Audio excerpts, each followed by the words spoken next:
Praise the lord. ప్రభునందు ప్రియులైన దేవుని పిల్లలారా, మీ అందరికి కూడా గొప్ప శుభవార్త అండి. కల్వరి మార్గం గ్లోరియస్ చర్చిలో ప్రతి శనివారం ఉదయకాలం 10 గంటలకు స్వస్థత ఆరాధన జరుగుతుంది. మరి స్వస్థత విడుదల పరిచయం ఎంతో అద్భుతంగా పరిశుద్ధాత్మ దేవుడు జరిగిస్తూ వస్తున్నారు.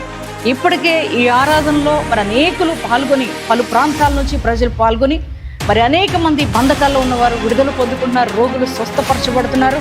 మరి చేతబడి మాంత్రిక శక్తులతో పిడిమబడుతున్న వారు విడుదల పొందుకుంటున్నారు. మరి శక్తివంతమైన వాక్యము ద్వారా బలపరచబడుతున్నారు, పరిశుద్ధాత్మ చేత నింపబడుతున్నారు. మీరు కూడా ఏ సమస్యలో, బాధలో ఉన్నా, బంధకాల్లో ఉన్నా, మీరందరూ కూడా ఈ ఆరాధనలో పాల్గొనండి, దైవ దీవెనలు పొందుకోనండి. దేవుడు మిమ్మల్ని దీవించునుగా. Praise the lord.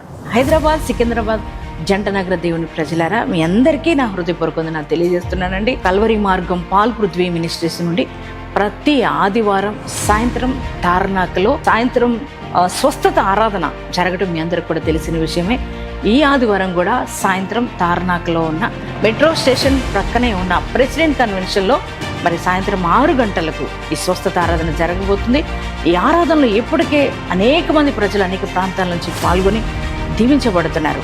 బంధకాల్లో అంటే చేతబడి మాంత్రిక శక్తులతో పీడింపబడుతున్న వారు విడుదల పొందుకుంటున్నారు. మరణకరమైన వ్యాధుల నుంచి విడుదల పొందుకుంటున్నారు. అలాగే గర్భఫలం లేని బిడ్డలు గర్భఫలం పొందుకుంటున్నారు. అలాగే చెడు వ్యసనాలకు బానిసలైపోయిన ప్రతి ఒక్కరూ దేవుని యొక్క వాక్యము ద్వారా మరి మారు మనసు పొందుకుని విడుదల పొందుకుంటున్నారు. దేవుని యొక్క గ్లోరీని, ఆయన మహిమను అనుభవిస్తున్నారు. ఈ దేవుని బిడ్డలారా, మీరు కూడా మీ కుటుంబాల సమేతంగా ఈ ఆరాధన పాల్గొనండి, దైవ దీవెనలు పొందండి.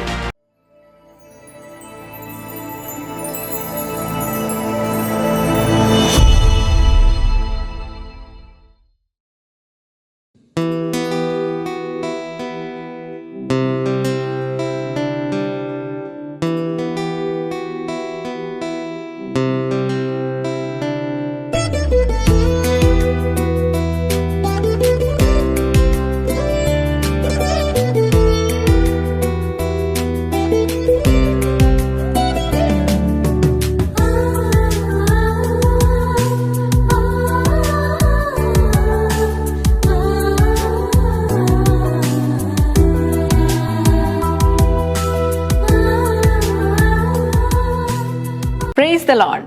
యేసుతో ప్రతిదినం అనే ఆధ్యాత్మిక కార్యక్రమానికి మిమ్మల్ని అందరినీ కూడా ప్రేమతో ఆహ్వానిస్తూ మీ అందరికీ నా హృదయపూర్వకంగా తెలియజేస్తున్నాను. ప్రియ దేవుని పిల్లలారా, బాగున్నారు కదా?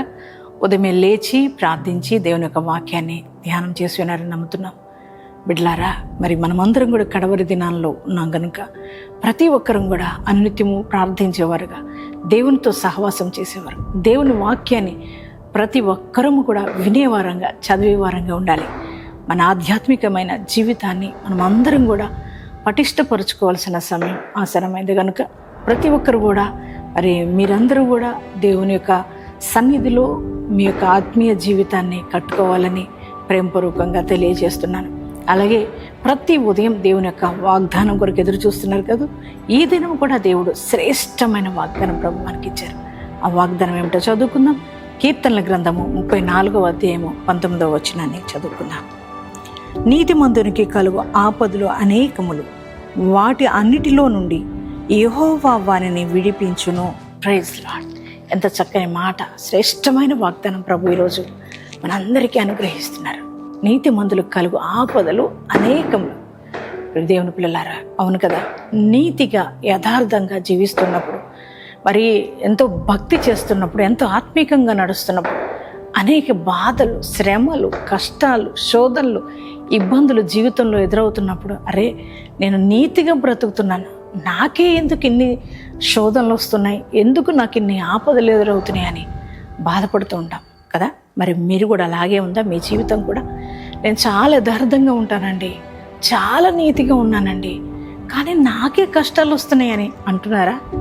మరి ఏంటి నాకు ఈ శ్రమలు, శోధనలని బాధపడుతున్నారా? ఆర్థిక పోరాటాలు ఒకవైపు, అనారోగ్య సమస్యలు ఒకవైపు, నిందలు ఒకవైపు, అలాగే వేదనలు ఒకవైపు, ఇవన్నీ కూడా చుట్టూ ఆవరించి ఉన్నప్పుడు బాధపడుతున్నారా? కృంగిపోయి ఉన్నారా? మీరు కృంగిపోవాల్సిన అవసరం లేదు. దేవుడు అంటున్నారు, నీతిమంతుల కంట కలిగే ఆపదలు అనేకం. 1 కాదు, 2 కాదండి. నీతిగా బ్రతికినప్పుడు అనేక ఆపదలు మనల్ని ఆవరిస్తూ ఉంటాయి. కానీ అది ఎప్పుడూ మన జీవితంలో ఉండవు. ఆ ఆపదలన్నిటిలో నుంచి దేవుడు మనల్ని విడిపించే దేవుడు అన్నాడు. ఆ ఆపదల్లో నిన్ను ఉంచనంటున్నాడు ప్రభు. ఆ కష్టాల్లో నిన్ను ఉంచనంటున్నాడు. ఆ బాధల్లో, ఇబ్బందుల్లో, ఇరుకుల్లో నిన్ను ఉంచనంటున్నాడు ప్రభు. నువ్వు విడిపించబడతావు కదా దేవుని బిడ్డలారా. ఎందుకంటే ఆయన పిల్లలు మనం. ఆయన యందు భయభక్తులతో జీవిస్తున్నాం. మనకి దేవుని కృప తోడుగా ఉంటుంది. ఆయన మనల్ని విడిపిస్తాడు.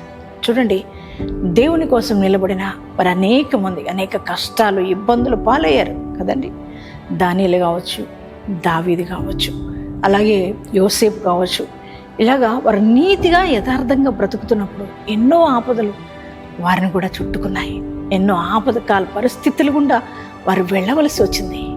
కానీ అదే ఆపదల్లో వారిని ఉంచలేదు దేవుడు. వారు మరి ఆ ఆపదల్లోంచి విడిపించబడ్డన్నారు. అదే దేవుడు ఈరోజు నీతో కూడా మాట్లాడుతున్నాడు. వారిని విడిపించిన దేవుడే నీతో కూడా మాట్లాడుతున్నాడు.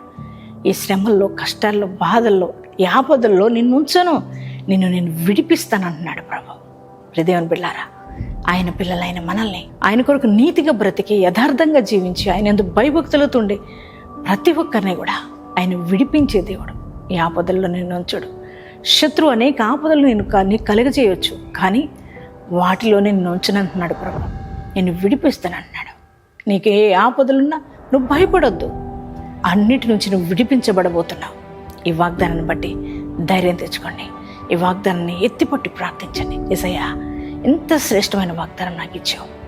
నేను నమ్ముతున్నాను నీ మాటను, నీ వాగ్దానాన్ని. నాకు నా ఆపదలన్నిటిలోంచి నువ్వు విడిపించబోతున్నందుకు వందనాలు యేసయ్యా. థ్యాంక్ యూ జీసస్ అని యేసయ్యకి థ్యాంక్స్ చెప్తారా? ఎంతమంది ఈ వాగ్దానం మీరు రిసీవ్ చేసుకున్నారో మీ అందరి జీవితాలు ఈ వాగ్దానం నెరవేర్చబడను గాక. అందరం కూడా కళ్ళు మూసుకుందాం, ప్రేయర్ చేసుకుందామండి. Thank you father. పరిశుద్ర మహోన్నతులకు దేవానికి వందనాలు, స్తోత్రాలు. ఈరోజు మీరు ఇచ్చిన శ్రేష్టమైన వాగ్దానం కొరకై నీకు వందనాలు యేసయ్యా. నీతిమంతులకు కలుగు ఆపదలు అనేకములు, కానీ వాటిలన్నింటిలోంచి నేను విడిపిస్తానని మాట ఇచ్చావు కదా దేవా. మేము నమ్ముతున్నాను నీ మాటనయ్యా. అయ్యా, నువ్వు ఒక్కడివే మమ్మల్ని విడిపించే దేవుడు అయ్యా. నీతిగా యథార్థంగా బ్రతుకుతున్నప్పుడు అనేక శోధనలు మా జీవితంలో వస్తున్నా నువ్వు చూస్తూ ఊరుకునే దేవుడు కాదు. అన్నిటిలో నుంచి విడిపించే గొప్ప దేవుడుగా మాకు ఉన్నందుకు వందనాలు. ఈరోజు నాయన, నీ కొరకు ఎంతమంది నీతిగా యథార్థంగా జీవిస్తున్న పిల్లలు అనేక శోధనలు, బాధల్లో, కష్టాల్లో, ఇబ్బందికరమైన పరిస్థితులు, ఆర్థిక పోరాటాలు, అవమానాల్లో నలిగిపోతున్నారో యేసయ్యా, ఇదిగో వారిని జ్ఞాపకం చేసుకోండి. వారిని విడిపిస్తానని చెప్పావు కదా. వారికున్న ప్రతి విధమైన ఆపదలన్నిటిలోంచి వారు విడిపించబడుదురుగాక. అయ్యా, అప్పు బాధలు యేసు నామములో తొలగిపోవును గాక. రోగాల కాడి విర్రగొట్టబడును గాక. అప్పుల భారం తొలగిపోవును గాక. తండ్రి, నీకే స్తోత్రాలు చెల్లిస్తున్నాం ప్రభా. అయ్యా, నిరుద్యోగ సమస్య నుంచి విడుదల అయ్యా నాయన, అయ్యా గర్భాలు తెరవబడును గాక. సహాయం చేయమని ప్రార్థిస్తున్నాను యేసయ్యా. ప్రతి వారిని దర్శించండి. వివాహం కాని పిల్లలకు మంచి భాగస్వాములు దయచేయండి. అలాగే ఈరోజు నాయన ఎవరైతే మ్యారేజ్ డేస్ బాడీస్ చేసుకున్నారో వారందరి జీవితంలో నూతన కృప వారికి అనుగ్రహించబడును గాక. యేసు నామంలో ప్రార్థిస్తున్నాం తండ్రి. ఆమేన్.